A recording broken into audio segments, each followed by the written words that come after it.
Police भरती 2026 महाराष्ट्र तर पहा विद्यार्थी मित्रांनो, सध्याच्या कंडिशनला काय काय जिल्ह्याचे पोलीस भरतीचे ग्राउंड एडिकेशन चालू आहे आणि काय काय जिल्ह्याचे पोलीस शिपाईचे ग्राउंड एडिकेशन संपलेले आहे। जसा पोलीस शिपाई झालं, त्याचबरोबर पोलीस चालक झालं, त्याचबरोबर पोलीस बँड्समॅन झालं, तर हे काही ग्राउंड एडिकेशन चालू झाले होते।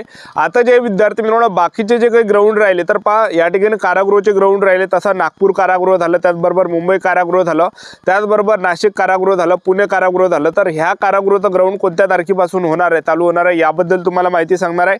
आणि बाकी एसआरपीएफचा ग्राउंड कधी होणार आहे, एसआरपीएफ गट क्रमांक 1 पुणेचा ग्राउंड कधी होणार आहे, एसआरपीएफ गट क्रमांक 2 पुणेचा ग्राउंड कधी होणार आहे, एसआरपीएफ गट क्रमांक 4 नागपूरचा ग्राउंड कधी होणार आहे, एसआरपीएफ गट क्रमांक 5 दौंडचा ग्राउंड कधी होणार आहे, एसआरपीएफ गट क्रमांक 6 धुळेचा ग्राउंड कधी होणार आहे, एसआरपीएफ गट क्रमांक 7 दौंडचा ग्राउंड कधी होणार आहे, एसआरपीएफ 13 गडचिरोलीचा ग्राउंड कधी होणार आहे, एसआरपीएफ गट क्रमांक 15 बिरशी कॅम्प गोंदियाचा ग्राउंड कधी होणार आहे, कोल्हापूर एसआरपीएफ 16 कोल्हापूरचा ग्राउंड कधी होणार आहे, एसआरपीएफ चंद्रपूर 17चा ग्राउंड कधी होणार आहे, एसआरपीएफ काटोल नागपूर 18चा ग्राउंड कधी होणार आहे, एसआरपीएफ गट क्रमांक 20 वरणगावचा ग्राउंड कधी होणार आहे।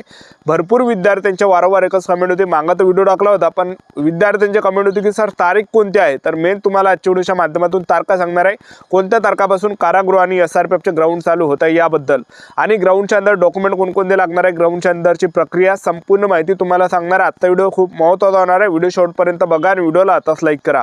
नमस्कार विद्यार्थी मित्रांनो, माझी नोकरी कॉर्नर यूट्यूब चॅनलवर मी गोपाल वानखडे तुमचं सर्वांचं सहर्ष स्वागत करतो।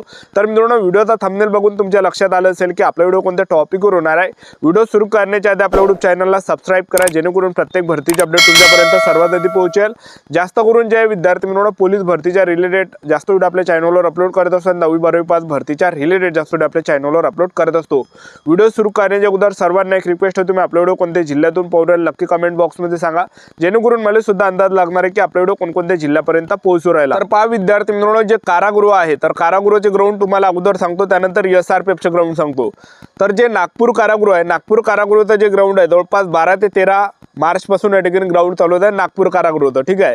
त्यानंतर नाशिक कारागृहाचं सुद्धा जवळपास पहिल्या हप्त्यात किंवा दुसऱ्या हप्त्यापासून या ठिकाणी कारागृहाचं ग्राउंड चालू होत आहे। जवळपास 10 मार्च पासून किंवा 7 मार्च पासून या ठिकाणी नाशिक कारागृहाचं पण ग्राउंड या ठिकाणी चालू होत आहे। त्यानंतर जर मुंबईचं जर पाहिलं, सध्याच्या कंडिशनला मुंबईमध्ये जे मुंबई शिपाईचं ग्राउंड या ठिकाणी मुलांचा चालू आहे। म्हणजे अजून जे विद्यार्थी मित्रांनो 2 लाख पण अर्ज क्रमांक अजून आलेला नाही, एक लक्षात ठेवा। तिथं जे टोटल फॉर्म आले 2,50,000 अर्ज आलेले आहे, तिथले जेव्हा 2,50,000 अर्ज पूर्ण कंप्लीट होणार आहे त्यानंतर कारागृहाचं ग्राउंड या ठिकाणी मरोळ या ठिकाणी चालू होणार आहे, एक लक्षात ठेवा, ठीक आहे।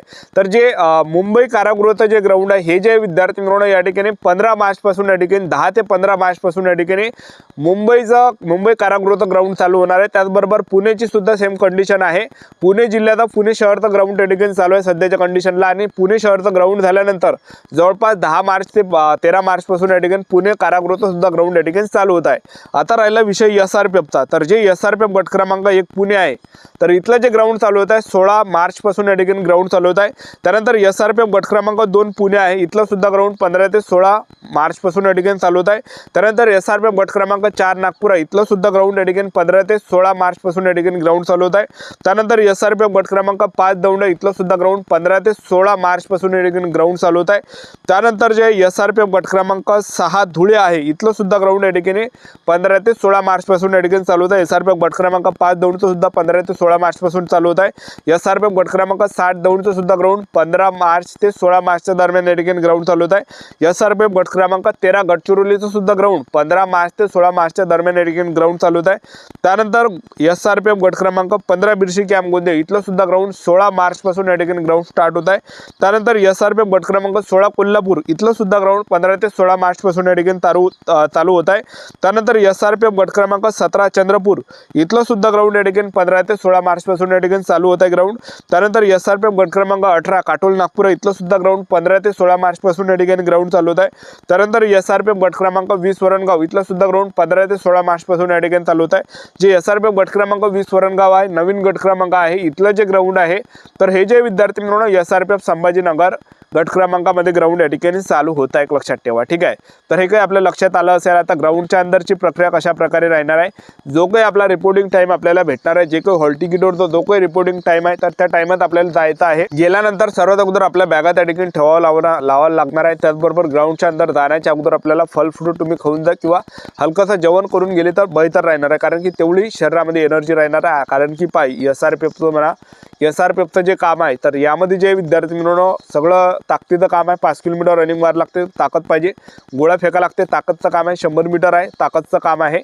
तर तुम्ही जे हलकाचं जेवण करून द्या किंवा फळ फ्रूट तुम्हाला सोबत न्यायचं आहे. ग्राउंडच्या अंदरची मी तुम्हाला प्रक्रिया सांगत आहे.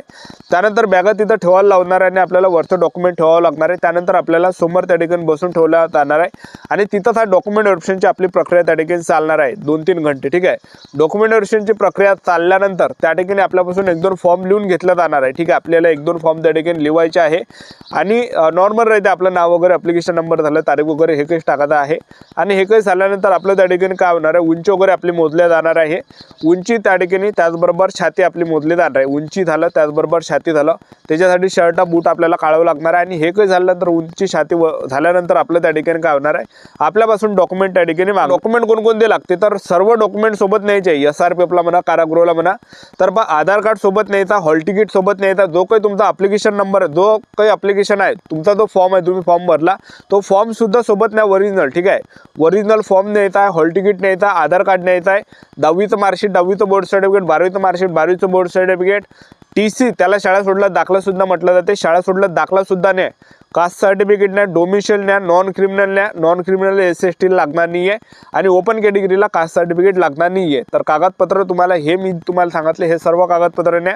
आणि त्याचबरोबर जे विद्यार्थी मित्रांनो, पासपोर्ट फोटो आपले 6 फोटो सोबत राहू द्या, जेणेकरून राहू पडले त्या ठिकाणी काहीही प्रॉब्लेम येणार नाही, काही अडथळे त्या ठिकाणी येणार नाही. आणि हे काही कागदपत्र सांगितले हे ओरिजिनल सोबत न्या आणि प्रत्येकाच्या 2-2 झेरॉक्स न्या.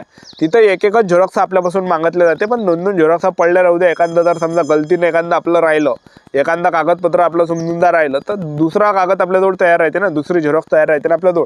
तर 2-2 झेरॉक्स आहे, जेणेकरून काही त्या ठिकाणी प्रॉब्लेम आला नाही पाहिजे. ठीक आहे. तर डॉक्युमेंट व्हेरिफिकेशनची प्रोसेस त्या ठिकाणी होणार आहे. डॉक्युमेंट व्हेरिफिकेशनची प्रोसेस झाल्यानंतर तिथून जे विद्यार्थी म्हणून आपल्याला चेस्ट नंबर दिला जाणार आहे. चेस्ट नंबर दिल्यानंतर दोन्ही पायाला चिप लावून दिले जाणार आहे. त्यानंतर एक आपला डिटेल इन्चार्ज राहते पोलीसवाला, तर SRPFवाला, तर त्याच्याजवळ एक आपली बॅच दिली जाणार आहे 10 विद्यार्थ्यांची, 20 विद्यार्थ्यांची. आणि तो जे विद्यार्थी म्हणून इव्हेंटसाठी नेते, तर SRPFचा पहिला इव्हेंट त्या ठिकाणी घेते. तर पहिलं 100 मीटर रनिंग राहते आणि 100 मीटर रनिंग पहिला इव्हेंट झाल्यानंतर दुसरा इव्हेंट त्या ठिकाणी होते, तर तो होते गोळाफेक. आणि गोळाफेक झाल्यानंतर तिसरा इव्हेंट SRPFला घेतला जाते, तर तो होते 5 किलोमीटर रनिंग. तर आपल्याला 100 मीटर रनिंगच्या वेळेस जे विद्यार्थी मिळून पूर्ण जो फोकस आहे, एकला आपला पूर्ण एंडिंगला त्या ठिकाणी फोकस असला पाहिजे 100 मीटरचा. आणि त्याचबरोबर त्या ठिकाणी घाबरायचं नाही, हिंमत ठेवायचे. भरपूर विद्यार्थी त्या ठिकाणी ग्राउंडच्या अंदर घाबरते, तर घरची परिस्थिती त्या ठिकाणी आठवा. आणि गोळा फेकायच्या वेळेस सुद्धा इकडे तिकडे पाहू नका, आजूबाजूने पाहू नका, कारण की आजूबाजूचे सर्व विद्यार्थी आपल्याकडे पाहते. तर आपली जी स्टेप आहे, तर स्टेपवर आपल्याला लक्ष ठेवायचं आहे, जे काही आपण स्टेप घेतो. आणि त्याचबरोबर आपली गोळा आपल्याला चांगल्या पद्धतीने त्या ठिकाणी आउट ऑफ फेकायचा आहे, तर त्याच्यावर आपलं पूर्ण जेवढं काही फोकस आहे त्याच्यावर ठेवायचं आहे. एकदम आरामात तिथं फेका, एकदम घाईगडबडमध्ये नाही की बा घेतला गोळा फेकून दिला, असं करू नका. एकदम शांततेत फेका, रिलॅक्समध्ये त्या ठिकाणी गोळा फेका. जसा आपल्या इकडे जेव्हा प्रॅक्टिस करतात तसा त्या ठिकाणी तुम्ही रिलॅक्समध्ये गोळा त्या ठिकाणी फेका. एकदम गडबड करू नका की फेकल्यानंतर अजून घेतला, अजून फेकून दिला. तर बरोबर स्टेप वगैरे घ्या, त्याच्यानुसार तुम्ही त्या ठिकाणी गोळा फेका. अशा प्रकारे प्रक्रिया. आपल्या यूट्यूब चॅनल सबस्क्राईब करून ठेवा, व्हिडिओ अपडेट देत राहणार. आजच्यासाठी तर थांबतो, भेटा नेक्स्ट व्हिडिओमध्ये. जय हिंद.